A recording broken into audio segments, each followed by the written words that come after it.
Hello, Jerry Beal here, and this audio tells you how to be on purpose with the cause and effect of your own behavior and your own decision making, even that. And where else in this traditional world are you going to get that kind of truthful and honest information? Nowhere I know about. A young man named Elliot Rodger fairly recently went on a shooting rampage around the college campus located in Santa Barbara, California. He murdered 6 people and maimed many others and then killed himself. And yet that kind of thing happens with regularity here in the good old US of A. And the reason it does is because it's in our mind. Whatever is in our mind gets reflected and gets acted out on the stage of the world, just like Shakespeare said, all the world is a stage, and we're acting out our sense of self actions and behaviors. That's what's happening here. And yet the question, what in the hell is wrong with us that we so readily use what most people call bad behavior, and then most of the time we have great regrets afterward? So when the next shooting spree happens, the same damn question gets asked over and over again and again. Why do people do such violent kinds of actions? What causes them and so many others to act out so destructively? Or a bigger, way more useful question is, what causes human behavior and even human decision making? But you're not going to find that out in any traditional way, as I said before, so sad to say. Here's the factual answer to that question as a quote from my main mentor, A Course in Miracles. But before I give the quote, please recognize the magnitude of what I'm telling you here. I'm about to tell you the cause-effect relationship that actually does cause all kinds of behaviors. Here's the quote. Every decision you make stems from what you think you are. Off script here is what we think we are is our sense of self and our senses of self. So again the quote, every decision you make stems from what you think you are and represents the value you put upon yourself. What you think you are can be very hateful, and what this strange image, now listen to this, what this strange image makes you do, can be very destructive. And yet the destruction is no more real than the image is. The last sentence there refers to the underlying theme of A Course in Miracles, which is, nothing real can be threatened, nothing unreal exists. So that's all I want to say about that right here.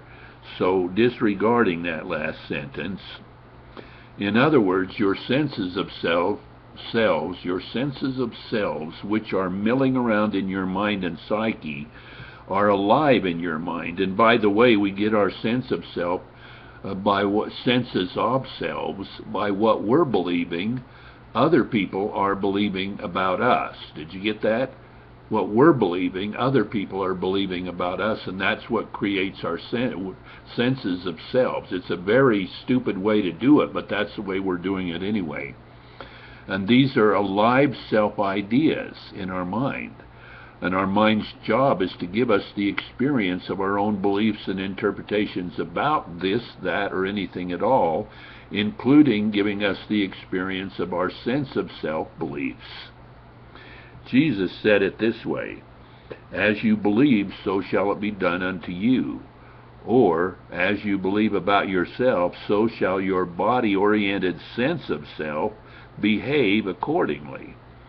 And because of the terrible polarity of good and evil, right and wrong, moralistically, that we ever so stupidly have taken into our mind and psyche, we automatically, and without thinking about it, entertain both the good guy in us and the bad guy in us. All of us have those two senses of self. Every single person that believes in that polarity and uses that polarity,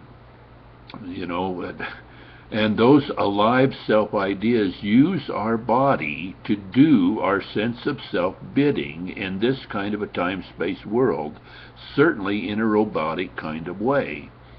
Thus, Elliot Rodger who did the shooting had to have had various self ideas as, I am bad, wrong, and unworthy in this way or that way or several ways. He certainly had an angry disposition, but anger towards others can only come from feeling angry about what we think we are.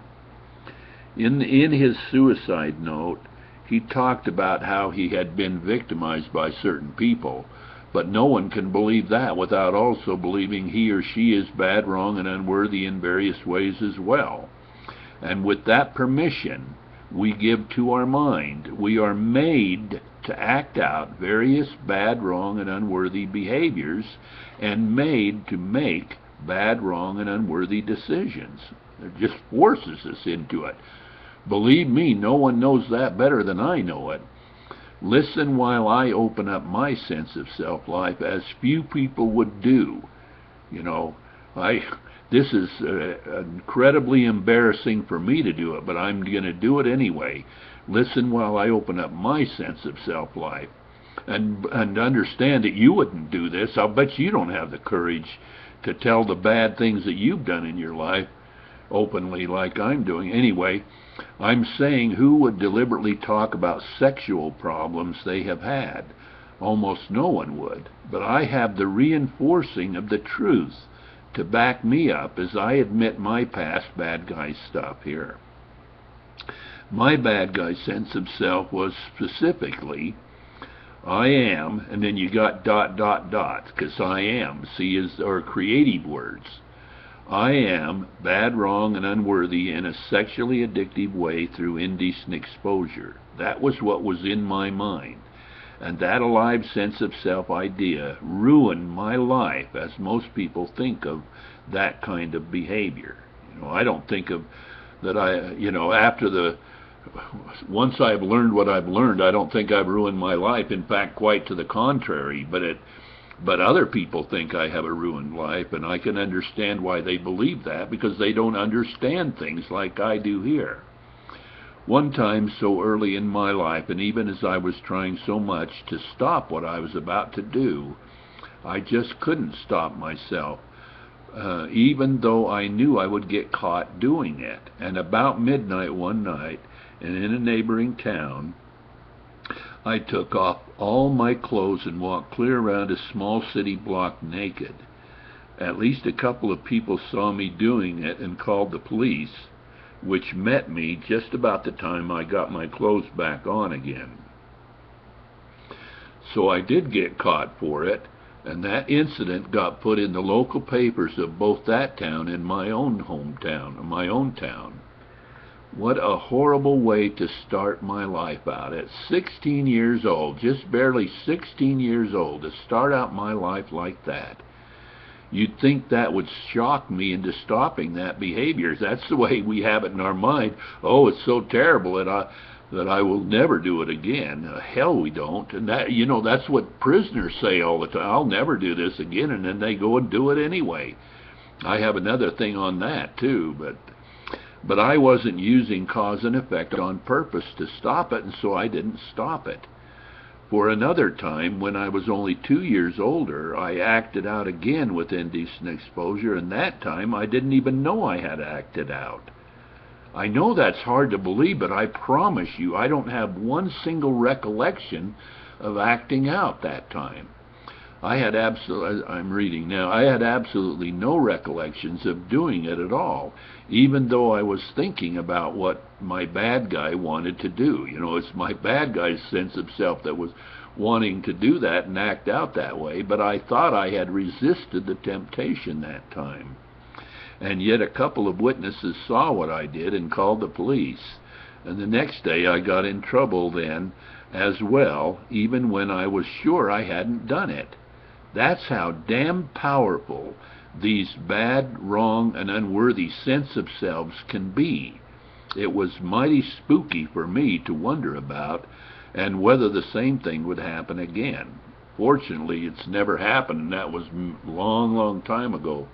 But that's how powerful these sense of selves are. Long story short, I agonized with these terrible urges for around 30 anguishing years. while I went to more than 60 expensive sessions with traditionally educated clinical psychologists, and I never got a damn bit of help in helping me to stop those horrible urges, nor even to lessen them. But I finally read somewhere in a non-traditional source the following quote from what became my main mentor, A Course in Miracles. Here's the quote: "Guilt is totally insane and has no reason." Boy, do I ever know that.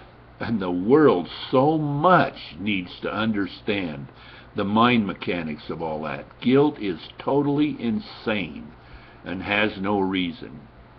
So from that information and much more, I developed a psychology and therapy that I call the psychology and therapy of personal honesty and personal responsibility. I applied it to myself, and those terrible urges started subsiding very quickly, and very soon after that I was completely rid of those terrible urges to act out that way.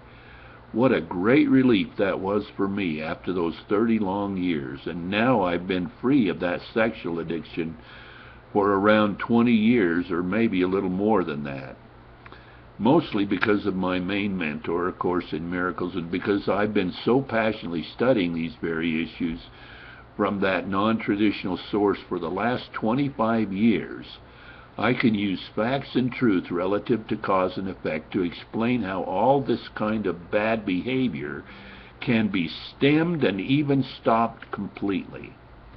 And it just has the answers to everything. It's actually the Gnostic gospel that Jesus and the Buddha really taught. But Constantine in the 3rd century, discarded the Gnostic gospel and chose that gospel of good and evil, right and wrong bullshit. Anyway, I'm sure that very surprising for you and nearly everyone else, the cause of all unwanted behavior and all unwanted decision-making is coming from some form of taking and using the name of the Lord our God in vain. Isn't that something? Boy, am I anxious to have a discussion with religionists over this thing.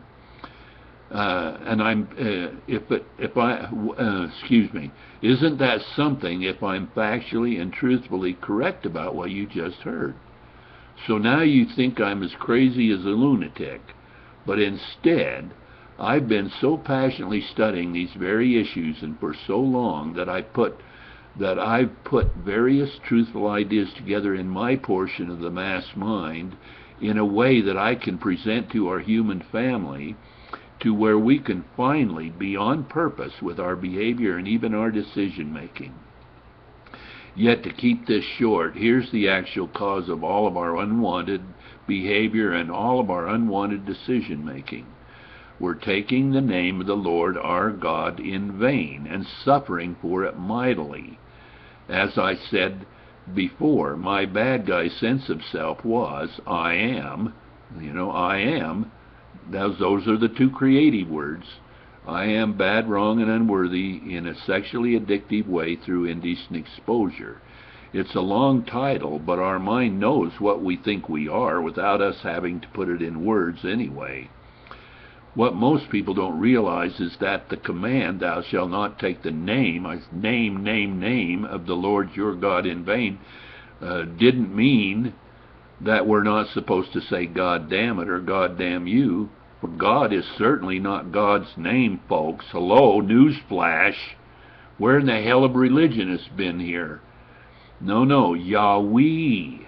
Yahweh in Hebrew, or its equivalent in English, I am. Yahweh is Hebrew, English is I am, is the name that Moses was instructed to tell the children of Israel that they were never to use in a vain way. It's the God within us. That's where the kingdom of heaven is within you, I am is within us, is within each of us. And since our mind's job is to give us the experience of our own beliefs and self-beliefs, and when we carry versions of, I am bad, wrong, and unworthy in this way or that way, we are made to act out accordingly. And as I said, no one knows that better than me. As I told you, I could not stop those urges. I didn't have the urge to steal or do a lot of things that other people do regularly, but because I can resist those, but I could not resist that because it was so invested in being bad, wrong, and unworthy, growing up Mormon like I did. To keep this as short as possible, here's the cause-effect answer in ending all unwanted behavior and all unwanted decision-making, and that's to carry the sense of self. Now, are you ready for this? I am perfectly okay. No, let me say it the other way. I am ...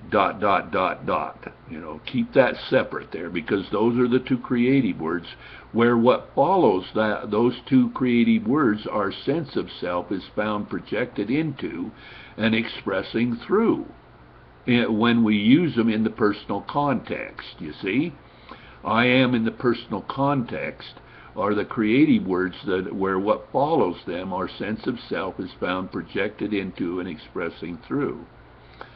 And so I am perfectly okay just the way I was, am, and will be, is a sense of self that can come up through and knock between the good guy in us and the bad guy in us and shove both of them aside.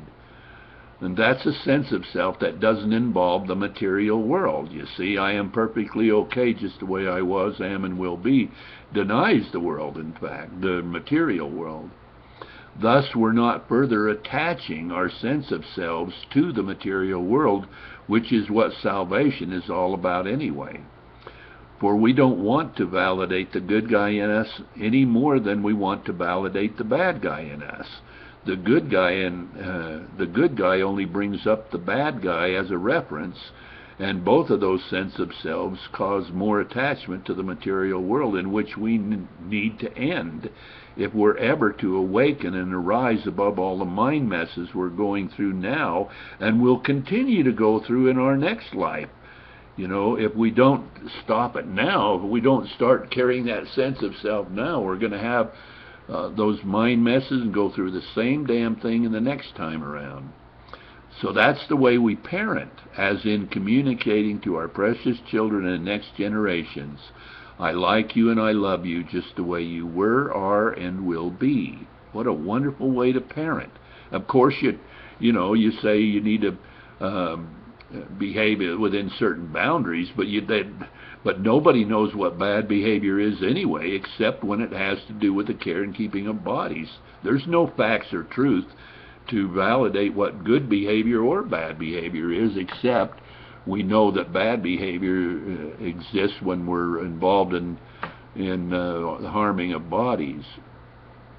And this frees our mind of guilt. I like you and I love you just the way you were, are, and will be, frees their little minds of guilt, which is totally insane and has no reason, In fact, Carl Rogers' insight on personality is this: unconditional positive self-regard facilitates congruence, and congruence is necessary for being a fully functioning person. And again, unconditional positive self-regard facilitates congruence, and congruence is necessary for being a fully functioning person. But how do you get unconditional positive self-regard when you're being parented so conditionally? If you don't do this, I'll punish you. And so you're a bad guy, and now you do bad guy things, you see? So you teach your children, yeah, you do need to stay within certain boundaries, but you need to keep them understanding that to keep their sense of self as unconditionally accepting as possible. Thus, the only way to bless our precious children with the ability to automatically choose bad behavior, it's not even really a choice, it's just an ongoing thing, automatically choose behavior and decision-making that is perfectly okay, just the way it is to bless them in helping them to accept and maintain the sense of self. Again, I am perfectly okay just the way I was, am, and will be. With the inference that everyone else is the same way, you see, regardless of their behavior. For the self we really are, which is the one that is experiencing, the self we really are, which certainly isn't just another sense of self, is presently dreaming this dream of time-space. And thus that real self could only be perfectly okay just the way we are as the dreamer of the dream, while we're self-identified and self-identifying as the body-oriented sense of self, dreamer in the dream. You know, the dreamer of the dream is the experiencer. The dreamer in the dream is the body, is our body and various body-oriented sense of selves, you see. This is the time to remember how much we often agonize over what's happening in our night dreams, only to find out we weren't the dreamer in the dream that time either, you see. We're neither the dreamer in our night dreams nor the dreamer in our daydreams going on. There's so much more to all of this. Some of it is repeated and more presented in the text you can read underneath this audio you're listening to now on my website, correctyourmind.com. Thanks for listening to this recording.